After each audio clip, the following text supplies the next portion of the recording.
മൂന്നാർ ടൗണിൽ വന്നേക്കട്ടെ ഒരു കാഴ്ച കാണിച്ചത്.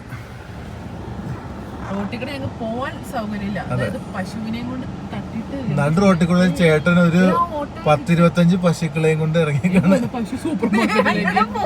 അതെ, കൊറേ പശുക്കൾ ഇങ്ങോട്ട് പോയി. ഈ ചേട്ടനാണ് പശുക്കളെയും കൊണ്ട് പോണത്. പാവം ആ ഒരു എണ്ണം ഇല്ലാന്നോ. അയ്യോ ദേ തല്ലുന്ന ആ ചേട്ടൻ. അത് ഈ പശു എല്ലാം കാറുമേം ബസ്സിലൊക്കെ പോയി ഇടിക്കുന്നുണ്ട്. പുറകെ വരുമെന്നാണ് പുള്ളി വിശ്വസിക്കുന്നത്.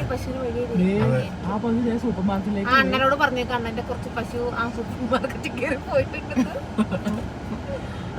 എന്തല്ല ഇതിവിടെ ഒരു പോലീസുകാരൊന്നുമില്ല. ട്രാഫിക് സ്കൂട്ടറിലേക്കൊക്കെ പോയി ഇടിക്കുന്നുണ്ട്. അയാൾ മാക്സിമം കഴിയും. പക്ഷെ ഇയാൾക്ക് ഈ ട്രാഫിക്കിന്റെ ഇടയിട്ട് ഇത്രയും പശുവിനെ കൊണ്ട് വരേണ്ട ഒരാവശ്യമില്ല. ആൾക്കാരൊക്കെ നോക്കി നിൽക്കുക. അതെ, ഇവിടെ നിൽക്കുന്ന ആൾക്കാരും അയാളെ നോക്കി തെറി വിളിക്കുന്നുണ്ട്. ഫുള്ള് ബ്ലോക്ക് ആക്കിയേക്കാണ് റോഡ് മൊത്തം. മൂന്നാർ ടൗണായി കാണുന്നത്. പക്ഷെ നമ്മള് ലക്ഷ്മി